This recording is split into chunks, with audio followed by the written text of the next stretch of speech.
Today, I want to dive into a question I'm asked all the time. I also see this question all over social media groups I follow. Why don't we make Christmas lights in the United States? This question has come up a lot more often now because of all of the focus on tariffs.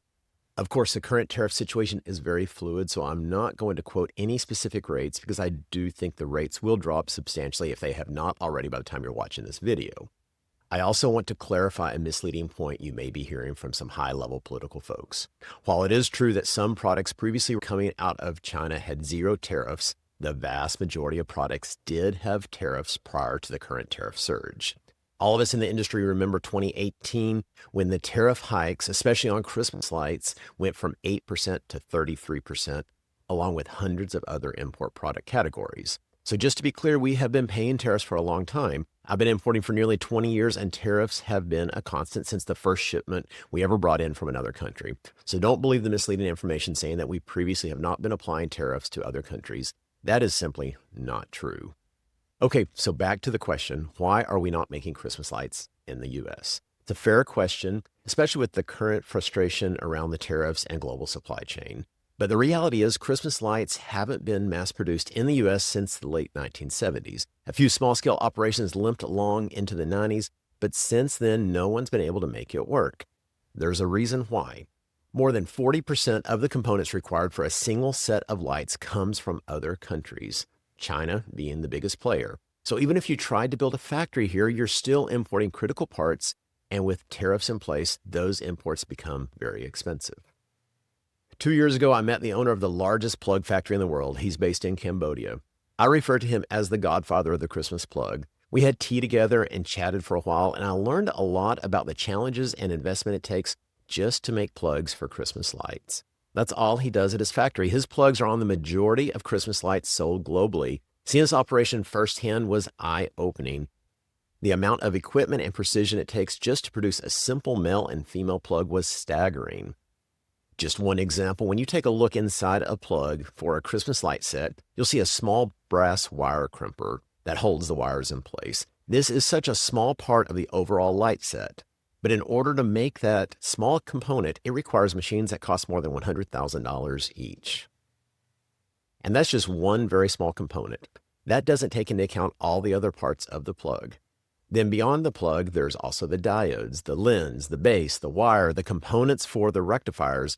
Every single piece has its own specialized manufacturing process and equipment. The factories that make these components are complex and cost tens of millions of dollars to build. It's simply not realistic to replace that entire ecosystem in the US to manufacture a Christmas light set. Then there's the factory equipment needed to build the lights. Much of this equipment comes from China. So guess what? You'd be paying high tariffs on the equipment before you even make your first set of lights.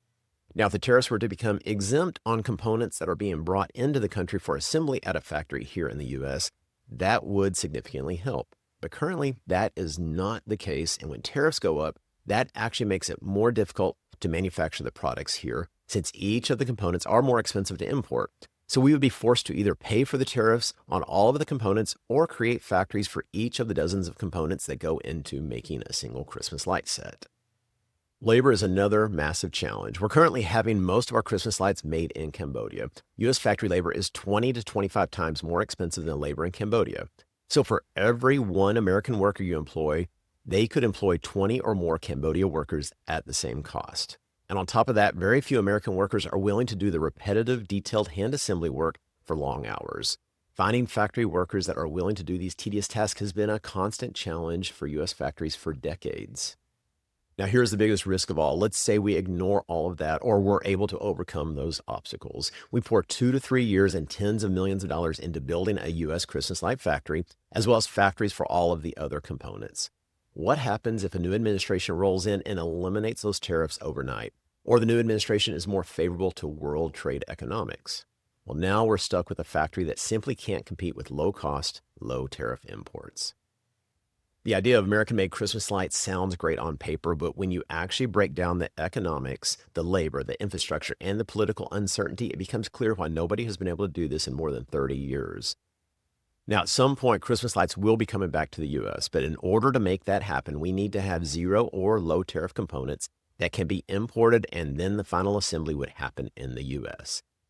As AI and robotics continue to rapidly evolve, that takes more and more of the human element out of the manufacturing process, which will help the labor factor. Technology and robots can help realign the U.S.'s manufacturing capabilities, but this will take billions and realistically trillions of dollars and a number of years in order to achieve. And there does need to be well thought out government plans in place to help businesses make these types of big investments, along with sound economic policies and consistent, healthy narratives from our political leaders. Only then are we going to be able to see a substantial move to widespread reemergence of manufacturing in the United States. So that's the basic rundown of why it's not an easy task to start making Christmas lights in the U.S. And that doesn't even scratch the surface on the thousands of other items we offer on our website that are also being imported from other countries.